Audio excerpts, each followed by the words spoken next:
Assalamualaikum warahmatullahi. Bismillahirrahmanirrahim. Alhamdulillahirabbil alamin. Nahmaduhu wa nasta'inuhu wa nastaghfiruh. Wa na'udzu billahi min syururi anfusina wa sayyiati a'malina. May yahdihillahu fala mudilla lahu wa may yudlil fala hadiya lahu.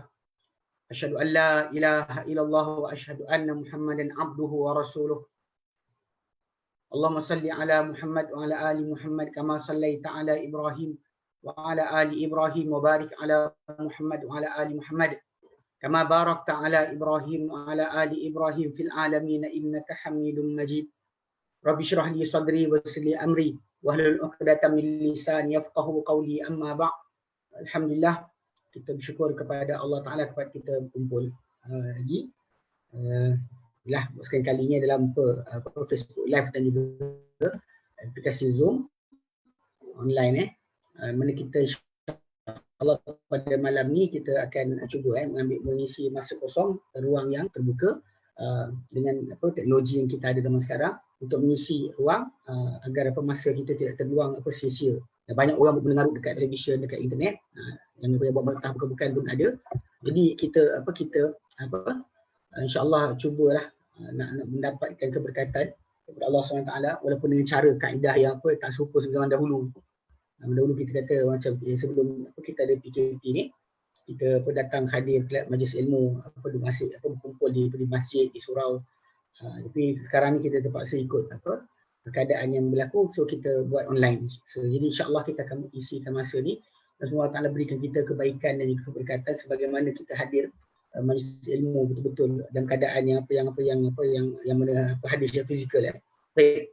So insya-Allah hari ini, esok dan juga lusa kita akan adakan insya-Allah kelas daurah yang singkat dan ringkas berkaitan tajuk fiqh Ramadan. Dan saya sebenarnya bagi pilihan pada saya ada pilih salah satu dan dua buku lah. Saya tanya mana nak pakai pasal satu fiqh manhaji atau fiqh muyassar. Kalau kita perbahasan tajuk-tajuk tu sebenarnya sama, saya bandingkan antara fiqh manhaji dan fiqh muyassar tu, tajuk dia serupa je, cara pemecahan dia sama. Mula masalah puasa tu sendiri, kelebihan dia sebagainya, pengertian puasa, kemudian adab puasa, perkara makruh puasa, kemudian qada Ramadan, puasa sunat, perkara makruh dan puasa ataupun yang diharamkan. Betul tajuk iktikaf. So tajuk kita ambil malam ni pun insya-Allah dalam fiqh muyassar pun pecahan pun dibagi dengan pecahan bukan serupa. Itu pecahan kita berkaitan dengan tajuk tajuk puasa ni kita insya-Allah akan ambil sedemikian rupa juga. Jadi kita akan bincangkan insya-Allah ada 5 bab. Yang kita akan bincangkan. Kita akan mula ambil berkenaan dengan mukadimah tentang puasa ni. Dia punya takrif, dia punya pengertian bahasa dan istilah. Kemudian kita akan ambil berkenaan masalah rukun-rukun puasa. Kemudian kita bincang kat situ berkenaan dengan puasa Ramadan itu sendiri, dan insya-Allah kita akan bincang itu, dan kemudian jenis puasa yang ada lah. Baik. So basically kita akan bincangkan, dan saya ada edarkan nota yang daripada kitab fiqh muyassar yang diterjemahkan. So, jadi insya-Allah kita akan follow ikut pada nota tersebut lah. Baik, kita mulakan insya-Allah. Okey. Kita bersiam, kita puasa. Okey, pada ini ada beberapa persoalan. Okey, persoalan pertama, takrif asyam dan juga penjelasan rukun-rukunnya. Baik, dia dalam konteks masalah lafaz sama yasumu sauman dan juga siaman, dia ada dua masdar. Saum pun dia, siam pun dia. Okey. Dan takrif siam dari segi bahasa ataupun saum dari segi bahasa adalah al-imsak an syai', menahan diri pada suatu perkara. Dia maksud menahan diri itu tahan diri tak kira apa sajalah, cuma kita kata kalau kita lihat zaman dahulu, tahan diri ini hatta daripada bercakap pun dikira puasa juga. Ini kita nak bincang tu masalah kalimah dia. Dari segi bahasa, saum atau siam tu maksud dia menahan diri. Imsak an syai'. Okey. Maksudnya hatta kalau anda kata macam tu dalam kisah surah Maryam kan. Bila mana Maryam mak Isa alaihissalam, dia lahirkan Isa kan. Dalam surah Maryam Allah Taala ceritakan berkenaan bagaimana Maryam alaihissalam dia beranak kan, Isa lahirkan Isa. Kemudian bila mana sampai datang kelahiran dan dia nak balik ke kampung dia, kampung tempat dia asal. Jadi ketika tu Allah Taala ceritakan dia disuruh supaya bernazar. Surah Maryam 26 kan.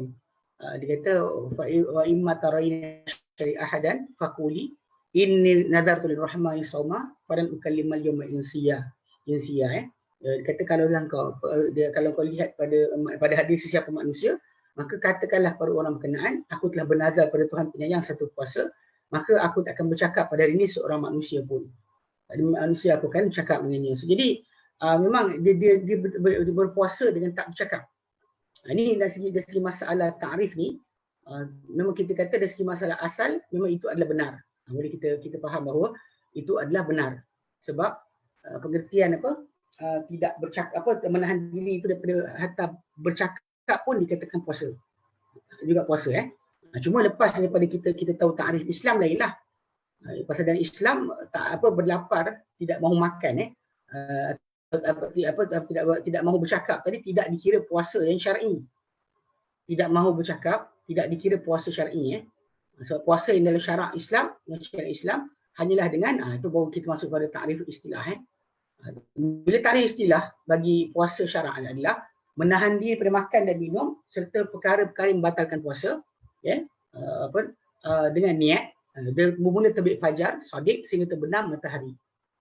So ini ada merujuk kepada firman Allah Taala dalam Quran dalam surah Al-Baqarah menceritakan berkenaan dengan tajuk tersebut yang ayat ayat yang ke 187 yang Allah Taala terangkan tentang tajuk dalil rukun berkenaan Jadi bila kita kata jadi rukun puasa tadi kita kata pada asasnya ada dua asas dua itu daripada takrif imsak atau puasa ikut pada syariat Islam ataupun syariat Muhammad SAW. Dia ada dua asas. Pasal kita menahan diri dari makan, minum dan perkara membatalkan puasa, berserta dengan niat, daripada fajar kita pada matahari. So, jadi kat rukun tu ada dua benda asas. Yang pertama adalah dia kata dari istilah ni ada dua rukun asas. Itu pertama menahan diri daripada makan, minum atau perkara membatalkan puasa. Dari terbit fajar kita benam matahari. Ini balik dalil dia adalah pada firman Allah Taala dalam surah Al-Baqarah ayat 187. Allah nyatakan fal'ana bashiruna wabtaghu ma kataballahu lakum. Nah, maka sekarang sentuhlah mereka buat hubungan isteri kalian dan carilah apa Allah telah tentukan untuk kalian. Wa kulu washrabu dan makanlah dan minumlah hatta yatabayyana lakumul khaytul abyad sehingga nyata kepada kalian akan benang putih minal khaytil aswad daripada benang hitam minal fajr daripada fajar. Thumma atimmus siyama ila lail sempurnakanlah puasa sehingga waktu malam. So, jadi yang dimaksudkan dengan benang pada ayat berkenaan benang putih benang hitam tu adalah cahaya putih siang dan kegelapan hitam malam.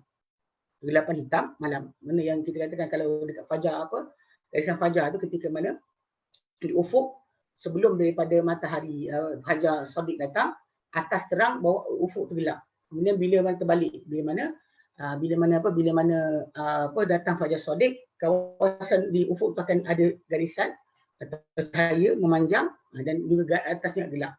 So basically itu yang dipanggil sebagai fajar shadiq atau fajar kadhib lah. So basically kalau kita faham di situ berbeza saja fajar shadiq dan kadhib, maka telah masuklah waktu subuh, maka tamatlah waktu untuk makan dan minum. So selagi matahari tak terbit, selagi fajar tak terbit, dia tak menyingsing, maka tidak lagi diharamkan makan minum. Bila naik saja fajar tak boleh makan minum dah. Itu basic asal So maksud dia menahan diri daripada makan, minum dan perkara batalkan puasa terbit fajar sehingga terbenam matahari. Okey. Rukun kedua bagi puasa adalah niat.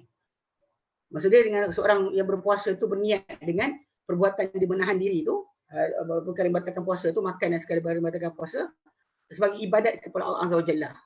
Dan niat ni yang membezakan antara amalan ditujukan untuk ibadat berbanding dengan amal-amal yang lain. Dengan niat tadi berbeza ibadat dengan sebahagian ibadat tu berbeza-beza. Bahkan dengan niat kita untuk macam puasa sunat, puasa fardu, puasa wajib, puasa qada, dia menjadi beza dengan niat kita. Maka dengan itu menunjukkan atau memaksudkan mengkonsepkan seorang yang berpuasa itu dengan puasa berkenaan, sama puasa itu puasa Ramadan atau selainnya daripada bentuk-bentuk puasa. So itu bezakan So niat ini penting. Niat itu adalah penting untuk membezakan di antara adat dan ibadat. Dan dengan sebab itu dan bila seorang tu berpuasa, dia mestilah niatkan dengan puasa dia tadi ibadat kepada Allah Taala, bukan kerana diet, bukan kerana sakit badan dan sebagainya berpuasa, bukan kerana rasa badan berat, tapi puasa tu mesti dibuat kerana Allah Taala. Ini tak kira puasa Ramadan atau bukan Ramadan Dan puasa ni hanya untuk Allah Taala, bukan puasa kerana benda-benda lain. Okey. Dan dalil rukun untuk kedua tu, niat tu adalah sabda Nabi SAW, innamal a'malu binniyat. Amalan hanya dikira dengan niat. Wa innamal likulli imri'in ma nawa, dan hanya dapat pada seorang manusia tu apa yang diniatkan. Itu persoalan pertama puasa punya pengertian dan rukun puasa dalam Islam. Okey. Persoalan kedua adalah hukum puasa Ramadan. Yang kita tak lama lagi dekat dah sampai dah beberapa hari je lagi. Ini puasa Ramadan dan dalil untuk itu. Okey, Allah Taala memfardukan puasa Ramadan dan menjadikan ia salah satu rukun Islam yang 5. Allah nyatakan dalam Quran dan surah Al-Baqarah 83, Allah nyatakan a'udzubillahi minasyaitonirrajim, ya ayyuhalladzina amanu, hei orang beriman, kutiba alaikumusiyam, difadu ke atas kalian berpuasa. Kama kutiba alal ladzina min qablikum, sebagaimana difadu ke atas orang-orang sebelum kalian, la'allakum tattaqun, moga kalian akan bertakwa. Moga kalian akan bertakwa. So tujuan so ada matlamat lah kita baca berkaitan dengan hikmah puasa. Tapi dah faham sekarang hukum puasa Ramadan tu adalah wajib. Okey, dah Allah firmankan tentang ini puasa difardu atas kita. Dan manakah bulan difardukan puasa? Disebut dalam surah Al-Baqarah surah 85, Allah nyatakan syahrul ramadan alladzi unzila fihi al-Quran. Bulan Ramadan yang turunkan dalamnya Al-Quran. Yang Quran tu adalah hudal linnas, petunjuk bagi manusia, wa bayyinatin minal huda, bukti-bukti daripada petunjuk, wal furqan, dan pembeza daripada hak dan batil. Faman syahida minkum syahra, bagi siapa yang menyaksikan dengan kalian akan bulan tersebut, hadir dalam bulan tersebut, falyasumhu, maka puasakanlah akan ia. Ini wajib dalil wajibnya puasa Ramadan. Okey. Demikian juga kerana hadis Nabi SAW, kerana apa dikatakan oleh Abdullah bin Umar radhiyallahu anhuma, beliau berkata telah bersabda Rasulullah SAW, bunyal Islamu ala khamsin, dibina Islam di atas 5 perkara. Syahadatu an la ilaha illallah wa anna Muhammadar Rasulullah, penyaksian bahawa tiada Tuhan melainkan Allah dan bahawa Muhammad adalah utusan Allah Taala. Kemudian wa iqamis salati wa itaiz zakati, mendirikan solat dan menunaikan memberikan zakat. Wa saumi ramadana, dan berpuasa Ramadan. Wa hajjil baiti, dan juga menunaikan haji di Baitullah Al-Haram. Man istata'a ilaihi sabila, siapa-siapa mampu kepada sebarang jalan. So ini memang puasa tadi disebut dengan puasa Ramadan sebagai salah satu rukun Islam. Dan kerana hadis diriwayatkan oleh Talha bin Ubaidillah radhiyallahu anhu, bahawa seorang Arab Badui datang jumpa Nabi SAW, dalam keadaan rambut dikusut masai. Nabi dulu hantar para pendakwah baginda untuk keluar mengajarkan Islam, menyampaikan dakwah kepada semua orang. Jadi bila dia salah seorang di antara orang yang didakwah oleh para sahabat Nabi datang jumpa Nabi, orang Arab Badui. Faqala, maka dia kata, ya Rasulullah, akhbirni madza faradallahu alayya min as-siyam, beritahu aku apakah yang difardukan Allah Taala ke atasku daripada puasa-puasa.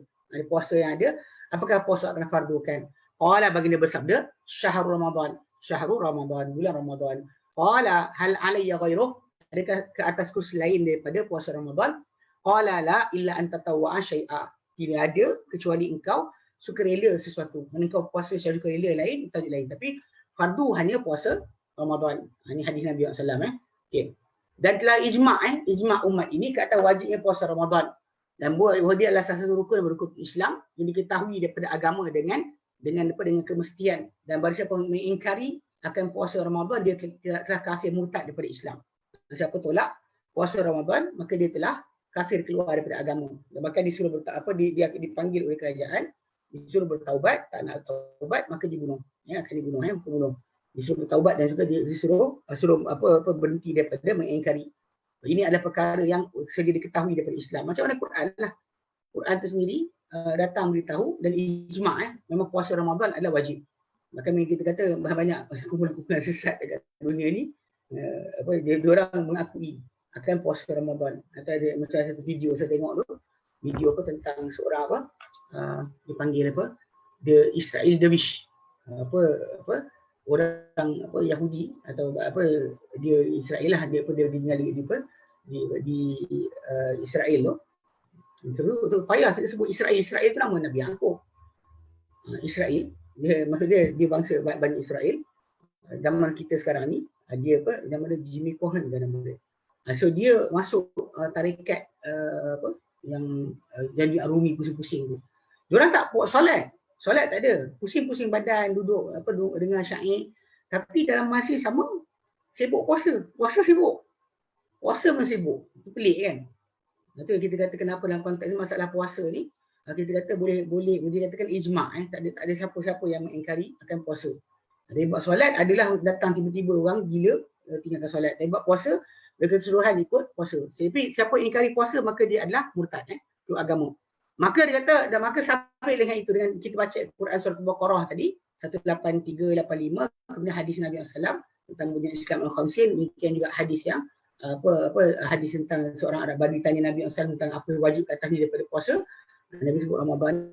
Jadi kita kata sabit dengan itu, bahawa puasa ni dengan ijma' para sahabat, puasa ni adalah difardukan.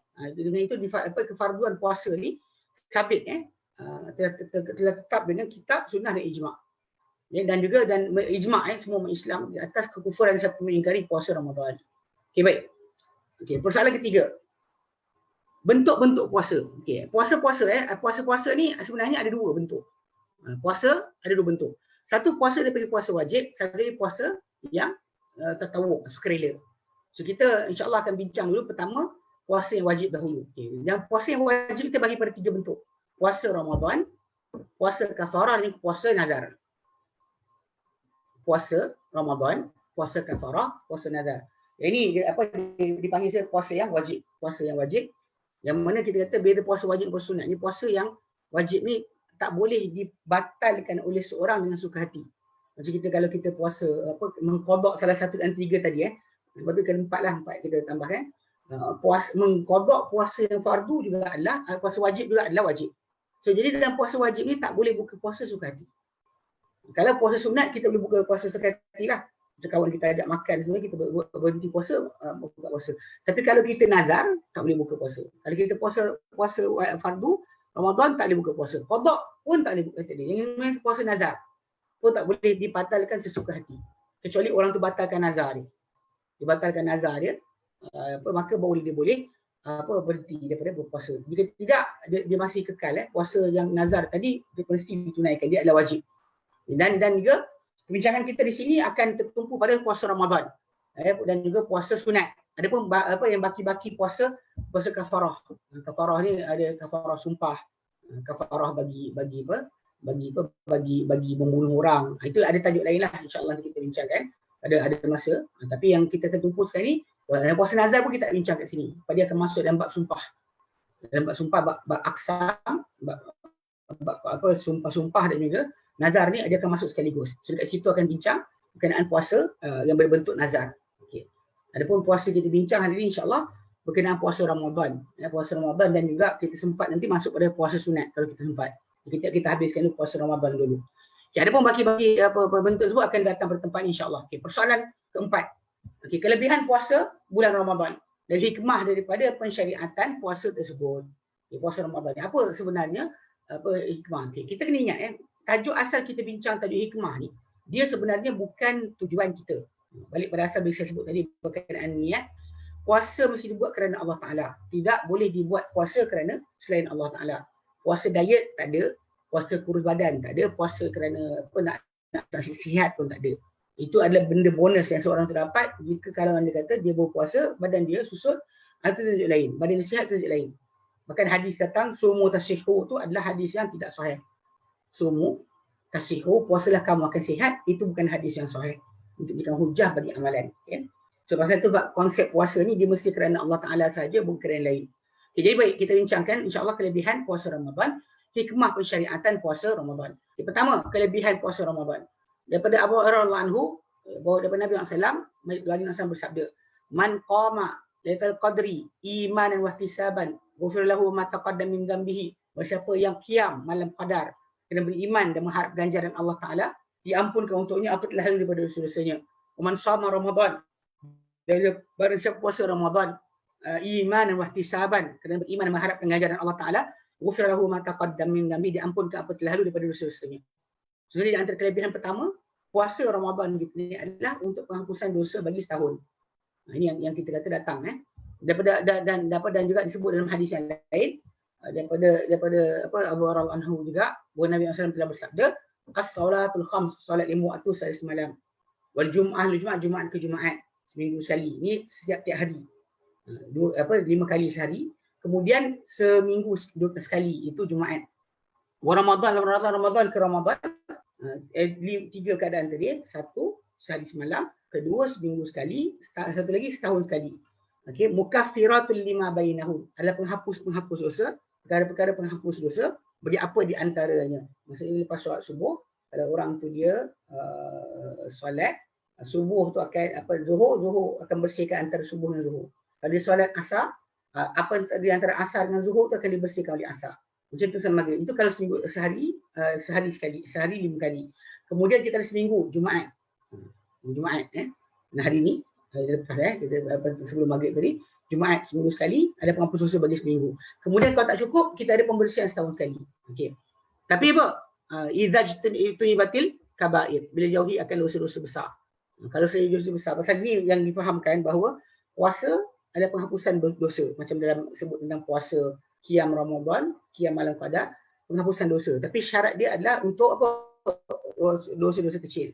Kalau dosa besar, dia mesti ada taubat. Adapun dosa kecil yang kita tak perasan, mata kita tertengok benda tak elok, mulut kita tersasul cakap benda tak elok, tersasul maka itu adalah perkara-perkara yang insya-Allah akan dihapuskan oleh solat kita, puasa kita, sedekah kita sebagainya. So basically ini adalah di antara sebenarnya tajuk asal kelebihan puasa Ramadan. Dan ini sebahagian apa yang datang dalam puasa Ramadan Puasa Ramadan dalam puasa bulan Ramadan, dan kelebihannya sebenarnya banyak lagi dari itu. Okey. Itu daripada segi masa kelebihan, itu antara yang disebut tentang puasa Ramadan. Okey, kedua, hikmah. Hikmah disyariatkan puasa. Apa hikmah Allah mensyariatkan puasa ni? Allah mensyariatkan puasa untuk hikmah yang banyak dan faedah yang berbagai, dan dia kata di antara itu adalah pertama, dia adalah penyucian bagi jiwa. Okey. So bila kita kata balik pada asal, memang bila bersihan dosa tadi, dia secara automatik pembersihan bagi jiwa. Bila amal ibadat kita buat dengan betul, maka ia adalah pembersihan bagi dosa. Okey. Jadi kata penyucian jiwa dan juga pembersihannya serta penulinan dosa jiwa tadi daripada campuran-campuran yang keji dan akhlak yang tak elok. Kerana puasa ni menyempitkan akan laluan syaitan pada badan manusia. Pasal dikata pasal balik pada asal ini, setengah para ulama katakanlah, so balik pada asal memang syaitan tadi, kita punya ruang saluran darah tu besar ke kecil, dia akan lintas juga, bisikan dia akan sampai. Nabi SAW ketika mana keluar dengan iktikaf di dalam masjid, dia keluar dengan isteri dia, Sofiyah, hantar balik. Jadi ada sahabat nampak Nabi, dia lari, Nabi panggil balik. Nabi katakan dia dengan dua sahabat tu, ini isteri aku Sofiyah. So, para sahabat yang nampak Nabi tu, dia orang kata, ya Rasul, takkan kami buruk sangka pada engkau. Nabi kata, kamu cakap ni, tapi aku bimbang kat atas kalian kerana syaitan melintas manusia laluan darah. Balik pada asal, kalau kita kata masalah kalau kita berlapar, syaitan tak datang, tu tak ni jugalah. Sebab kadang-kadang kita berpuasa pun kita belagak, syaitan ada juga. Berpuasa tapi kita belagak. Elang dengan orang, saya puasa, sini seorang. Orang lain tak puasa, orang puasa kan. Itu masalah juga. Kelebihan yang kita rasa diri kita tu syaitan lah tu. Takkanlah bukan syaitan. Soalan kuliah penyucian jiwa je. Pasal balik pada asal, bila bersih dosa, sebenarnya ia automatik bagi pembersihan jiwa. Sebab digilak akan hati kita. Sebab setiap kotoran pada hati kita tu dianggap sebagai apa? Karat. Kalau kita lihat dalam firman Allah dalam surah Mutaffifin kan. Kalla bal rana ala qulubihim ma kanu yaksibun. Janganlah sekali-kali mereka sedemikian, bahkan berkarat pada hati mereka dengan sebab apa mereka kerjakan. Apa kita kerja jadi karat pada hati kita. Itu sebagai karat pada hati. So jadi kalau dengan kita beribadat, kita memang pertama sekali memang kita dapat penyucian jiwa lah. Itu balik pada asalnya yang dikehendaki oleh kita daripada perbuatan ibadat kita. Okey, dan kedua, dalam berpuasa ni, puasa Ramadan ni, ada penzuhudan terhadap dunia dan syahwatnya. Kita diajar untuk dapat menahan keinginan diri kita. Kita nak buat satu benda, macam dalam puasa tadi, dia sebenarnya macam training, latihan. So kita akan rasa benda patut boleh buat, tak buat. Apa lagi benda haram sepatutnya benda haram ni Memang patut lagi patutlah. Sebab tengah halal pun kita sekat. Yang halal tak boleh buat. Kita teringat Allah Ta'ala. Tapi kalau dia kata yang benda haram lagi dah patut tak boleh. Bahkan kita digalakkan atau dengan puasa tadi untuk mengharapkan kepada akhirat dengan kenikmatannya. Nak balik pada asal memang kita kata basic yang kita belajar dalam masalah puasa tadi, kita nak supaya kita belajar dalam dunia ni bukan ambil semua. Bukan nampak je makan, ni sekian tak ada. Jadi puasa tadi mengajar kita self control, menahan diri ataupun mengawal diri daripada mengikuti semua kehendak diri kita. Yang ketiga, dikatakan hikmah puasa ni adalah dia kata membangkitkan dalam diri seorang manusia tu rasa belas kasihan pada orang miskin. Ini kadang memanglah asyik kita bergelumang dengan keseronokan dan kesedapan, akhirnya kita lupa berkenaan orang yang tak berada. Ini kadang-kadang bila manusia ni tak rasa kelaparan, dia takkan boleh nak rasa belas kasihan. Tapi kadang-kadang bila kita lihat orang yang boleh bersedekah dan ketika kesusahan, sebenarnya adalah orang yang miskin. Orang kaya dia tak rasa. Jadi dia rasakan bahawa benda dia punya kenikmatan tak pernah putus. Dan macam pergi pun, bila pergi ibadat pun pakai package mahal. Dan kalau tu ada guard halang lagi. Jadi last sekali manusia bila dalam ibadat sebenarnya kita nak belajar, kita jadikan diri kita ni faham kita ni macam manusia lain di sisi Allah Ta'ala. Dan sebenarnya kadang-kadang macam dalam bab umrah, haji dan sebagainya kan. Saya perhatikan tu dia antara masa paling elok untuk seorang manusia tu menilai balik diri dia. Kalau dalam jutaan manusia yang ada, saya ada merangkak, saya ada berkaki 4 jalan dan sebagainya. Jalan atas 4 kaki. 4 kaki tu ada tangan pun dia jalan. Ada tangan dan kaki. Tapi diorang sempat macam tu. Jadi kita kadang dapat hotel dekat tapi tak ada pun rasa nak rajin pergi ke masjid. Sikit-sikit balik hotel tidur. Nak tidur kat Malaysia boleh tidur. So itu sebab tu kan kadang-kadang konsep masalah ibadat tadi tu macam kes bila kita rasa kesusahan, memang dalam diri kita akan timbul rasa belas kasihan. Bila kita tak pernah rasa kesusahan tadi, kita akan mudah lupa. Kita anggap semua orang boleh, semua orang ada, semua orang patut tahu, semua orang patut sekian. Dia tak rasa, okey. Dan juga merasakan dengan kesakitan orang-orang miskin, orang-orang yang miskin. Kerana puasa ni akan orang yang berpuasa akan merasa kelaparan atau kesakitan berlapar dan juga berdahaga.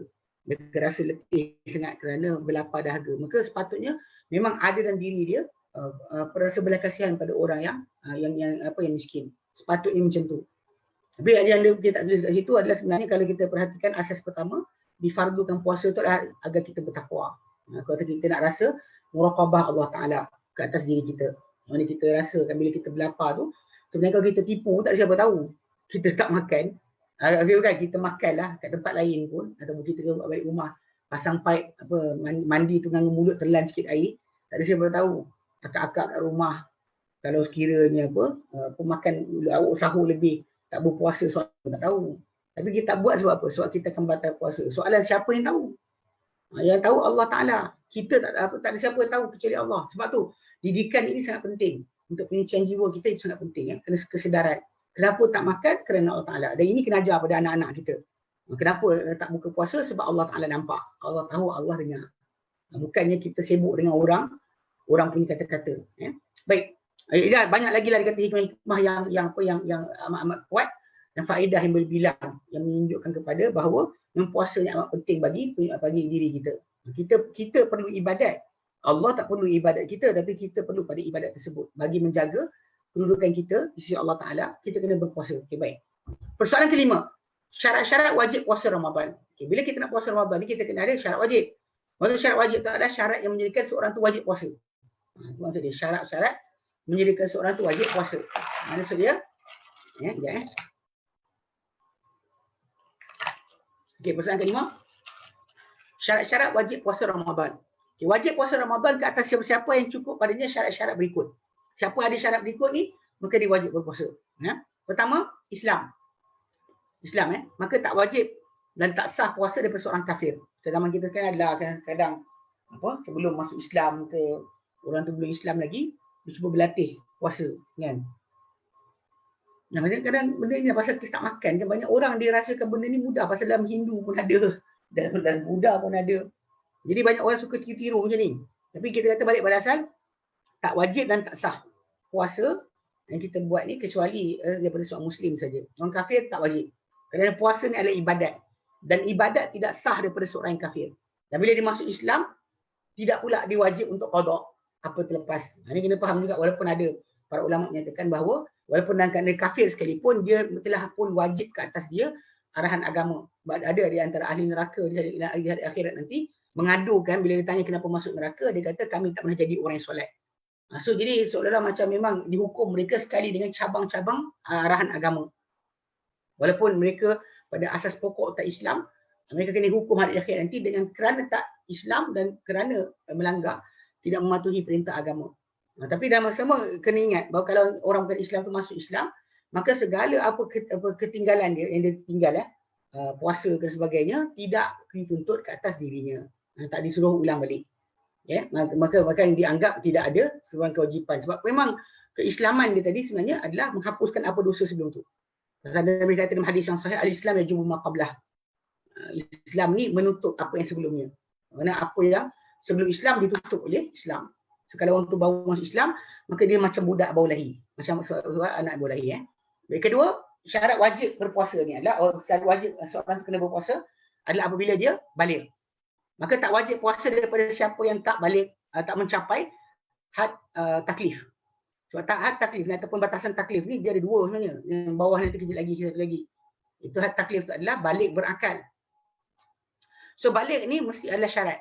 So kerana dalam hadis Nabi diangkat pena daripada 3 golongan. Daripada orang yang tidur sampai dijaga, daripada orang gila sampai sedar, daripada kanak-kanak sampai bermimpi. So selagi orang gila tak sedar, orang tidur tak jaga, kanak-kanak belum balik, maka tidak ada ke atas dia wajib puasa. Okay. Macam budak kan, seorang budak yang bawah daripada umur balik, dia tak wajib puasa. Sehinggalah dia bermimpi. Akan tapi sah daripada sah puasa daripada yang tak balik. Kalau dia puasa, dia boleh je buat. Macam dalam hadis Nabi, pernah Nabi tanya bila ditanya Nabi SAW oleh seorang perempuan, dia bawa anak dia kecil menunaikan haji. Lepas tu dia kata adakah dapat budak ni? Nabi kata ya, dan engkau dapat pahala juga.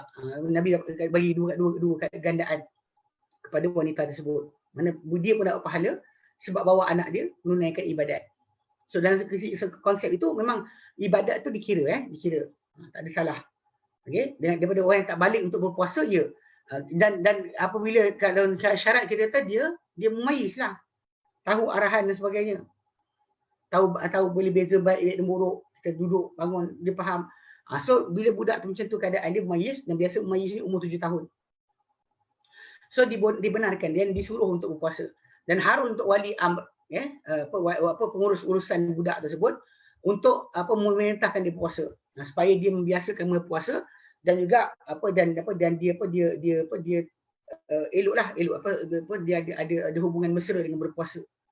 Jadi sebenarnya ini alhamdulillah dalam masyarakat Islam kita di Malaysia memang saya perhatikan bab mesrakan anak dengan puasa memang bagus. Tapi mesrakan dengan solat saya tak jumpa. Tak banyak. Banyak orang tak mesrakan anak dengan solat. Dia banyak mesrakan dengan puasa, yes. Bahkan diberikan ganjaran kalau puasa penuh nanti dapat 30 hari RM30. Jadi basically benda macam ni kita kata digesa dan digalakkan. Namun begitu bab puas solat salah sikit. Lepas tu kadang kita tengok orang muka puasa kan, pergi dekat pergi kedai ke restoran ke hotel ke, ada buffet Ramadan, tengok orang beria kan beratur-ratur untuk makan. Bahkan bagi kita buka puasa tu angkat tangan tinggi-tinggi, Allahumma laka sunnah dan sebagainya kan. Last sekali lepas daripada buka puasa tak solat. Ni sangat banyak. Saya ni dekat Malaysia ni saya perhatikan ni masalah dia. Tinggal amalan fizikal dengan sengaja perintah Tuhan, perintah Rasul, lepas tu tak rasa diri itu jatuh dalam keadaan kufur. Dia tak rasa diri kufur kerana meninggalkan arahan Allah dan Rasul. Yang kita kata benda ni bukan kita nak kafir. Jadi ada mana cerita kan, diorang perbuatan meninggalkan tu tadi, dia kata benda tu bukannya sifat mukmin. So mukmin patuh. Kalau dia jahil tajuk lain. Tapi memang dia tak jahil dan dia buat benda berkenaan ni masalah. Ya. Yeah? So tapi macam budak ni dibiasakan. So dalam masyarakat Islam kita di Malaysia, saya perhatikan perbuatan membiasakan anak berpuasa tu, yes, ada. Membiasakan solat, sikit gagal lah. Kadang-kadang umur 20 tahun kan, anak tu dia boleh hantar macam-macam. Kelas ini, kelas itu, pandai matematik, macam sebagainya. Tidak ajar solat. Ini sangat bahaya. So puasa insya-Allah lah saya pastikan memang pasal kebetulan dia ada macam pesta. Dan buka puasa itu ada pesta makan. So, jadi dia orang beramai-ramai macam itu yang saya kata tadi. Orang hatta orang kafir sekalipun yang bukan Islam, Yahudi dan sebagainya pergi puasa, ikut orang Islam puasa. Jadi puasa sama macam orang Islam dan buka dengan seronok sekali. Memang ketika orang berbuka puasa tu ada kegembiraan. Kan nampak makanan dia makan tu, dia seronok. Tapi nama kita itu bukan tujuan asal puasa. Puasa bukan untuk berbuka. Puasa untuk ketakwaan, puasa untuk ibadat. So sebab itu bila kalau boleh ibu bapa dalam puasa ni kan apa kita kata biasakan anak tu macam buka puasa, makan tamak kemudian solat dulu bersama-sama kemudian baru makan berat. Itu lebih baik. Nanti kita akan bincangkan berkaitan masalah apa berbuka puasa awal tu ada kaitan dengan masalah makan tamar dan solat dulu. Okey. Okey, jadi Islam balik. Okey, ketiga antara syarat wajib puasa ni adalah berakal. Maka tak wajib puasa daripada orang gila ataupun orang yang dungu. Bodoh-bodoh alang, tak faham, cakap pun tak faham kan. Kerana sabda baginda Sallam diangkat pendek daripada tiga kan, daripada orang gila orang yang tidur sampai jaga, orang gila sampai sedar, kanak-kanak sampai bermimpi. Okey. Maka disebut di antara mereka adalah orang gila sampai sedar. So, jadi selagi tak sedar, selagi itulah dia tak wajib solat puasa. Tapi bila dia sedar je, puasa jadi wajib ke atas dirinya. Okey. Okey, itu jadi 1 2 3. Okey. Yang keempat, keupayaan. Jadi keupayaan, kalau ada tak ada keupayaan nak puasa tapi tak berupaya. Barang siapa yang lemah kerana apa? Kerana ketuaan atau selain itu atau selainnya atau kerana penyakit yang tidak membolehkan dia berpuasa, maka tak wajib dia katanya berpuasa. Kalau dia puasa dia sah macam orang tua tadi yang tak mampu, tak larat, tapi dia puasa juga sah. Okey. Kerana dalam firman Allah dalam Quran surah Al-Baqarah ayat 185, wa man kana maridan aw ala safarin fa iddatun min ayyamin ukhra. Barang siapa yang sakit ataupun di atas musafir, maka dia ganti hari lain. Di dalam ayat yang sebelumnya, wa 'alal ladzina yutiqunahu fidyatun. Barang siapa yang tak upayakan dia bayar fidyah saja. Okey. Maka dia pada ni, dan jika hilang penyakit atau keupayaan dia tadi datang semula, tak ada dia hilang apa ketidakupayaan tadi, maka wajib ke atas dia qada apa yang dia telah berbuka pada hari-hari tersebut. Buka wajib. Tapi kalau anda kata dia memang sakit sementara lah, macam kerana bersalin ke, kerana apa, kerana operate ke, kerana apa sekian sebagainya, gastrik ke, dia buka puasa tapi kena ganti. Yang akan nanti kita bincangkan berkenaan dengan bayar sahaja adalah orang yang tak ada harapan untuk sembuh.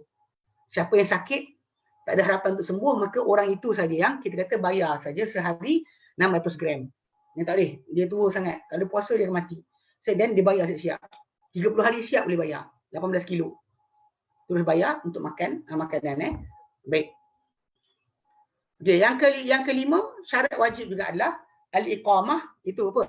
Menetap. Dia bukan musafir. Maka tidak wajib puasa kata orang musafir. Dia orang berpuasa tu, kalau musafir tu dia berpuasa wajib. Dia berpuasa sah. Dia puasa sah. Kerana firman Allah dalam Quran surah Al-Baqarah ayat yang kita baca tadi, wa man kana maridan ala safarin fa iddatun min ayyamin ukhra. Barang siapa yang sakit atau musafir, maka boleh digantikan pada hari lain. Cuma masalah nanti qada nanti soalan adakah kena segera atau tidak, nanti kita bincang kemudian. Pasal kita kata pasal Al-Quran kata ganti hari lain, tak sebut pun cepat atau lambat. Okey. Jadi kita kalau orang musafir ni berpuasa, puasanya adalah sah. Dan wajib ke atas dia qada apa yang dia berbuka. Kalau dia buka wajib boleh buka, tapi tak, dia kena qada balik. So Nabi sendiri SAW dalam musafir pernah Nabi SAW keluar dalam keadaan berpuasa, tapi dalam perjalanan melihat kepada keadaan perlu kepada tenaga, maka Nabi berbuka puasa dengan para sahabat. Dalam keadaan musafir. So Nabi berbuka puasa, minum depan-depan para sahabat, nak suruh mereka berbuka puasa. Sampai sekali akhirnya Nabi sebut berkenaan dengan orang berpuasa, orang yang tak berpuasa pergi dengan banyak pahala kan, dan sebagainya. Tiada kebaikan puasa dalam keadaan tersebut, maka ketika itu baru para sahabat berbuka. So nak fahamkan, ketika musafir tadi memang kita boleh berbuka. Kalau puasa tu sah. Kalau dia tak berbuka, puasa dia sah. Tapi kalau dia kata dia berbuka, maka itu tak ada kesalahan. Boleh Baik. Yang keenam, bersih daripada haid dan nifas. Ini untuk wanita lah. Mana seorang yang berpuasa tadi mesti tak boleh ada haid atau nifas. Mana kalau selagi darah haid mengalir, darah nifas keluar, maka ketika itu tak boleh lagi berpuasa. Maka wanita yang haid dengan wanita yang nifas tidak wajib ke atas mereka berdua berpuasa. Bahkan dia haram, bukan setakat tak wajib, haram kata mereka puasa. Tak boleh puasa langsung. Kerana Nabi pernah sebut dalam hadis yang sahih, bila Nabi sebutkan berkenaan dengan ingatkan golongan wanita. Dia kata ya masyarakat nisa kan apa? Wahai golongan wanita, tasaddaqna wa aksimnal istighfar. Wahai golongan wanita, bersedekahlah dan banyakkanlah beristighfar. Kerana aku lihat kalian paling banyak di kalangan ahli neraka. Nabi sebut tu atas dasar ilmu gaib. Bukan Nabi sebut, ni ada orang apa gila. Saya dengar dekat Singapura. Dia kata apa? Dia kata Islam ni asal sebut dosa. Sibuk masuk kaum Islam dan neraka. Nabi yang sebut. Dia boleh pandai-pandai kata tak boleh. Dia kata macam tu lah. Dia kadang apa geng tarikat ni, dia bagi pandai guna Nabi SAW. Kononnya dia, dengan cara sebutan Nabi tu, orang akan lari daripada agama. Ni agama yang garang, ganas. Yang menghukum. Dia tak tahu sebenarnya ayat Quran yang mula-mula turun bila datang ayat Quran wa anzir ashiratakal aqrabin, ingatkanlah hai Muhammad akan kaum kerabat kau yang dekat. Lalu ketika itu Nabi kumpulkan orang-orang Mekah dan Nabi isytihar pada mereka. Kan? Pengisyaran Nabi pada mereka adalah inni nadhirul lakum bayna yaday azabi syadid. Aku ni pemberi peringatan kepada kamu sebelum ada azab yang pedih. So jadi kalau dari situ Nabi menakutkan orang lah. Kadang orang kita ni dia panggil poyo. Dia ingatkan dia lagi pandai daripada Nabi dan dakwah. Jangan sebut neraka. Nabi sebut neraka pada awal Mekah. First dakwah Nabi adalah tajuk neraka. Pelik kan? Nabi utusan Allah Ta'ala lebih tahu dengan panduan Allah Ta'ala. Awak yang tak tahu dia diam. Dan jangan memandai duduk diam.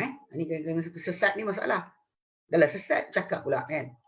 So ala lihat bila kes macam ni ya, Nabi sebut pada golongan wanita bersedekahlah dan banyak istighfar kerana aku melihat kalian adalah paling banyak ahli neraka.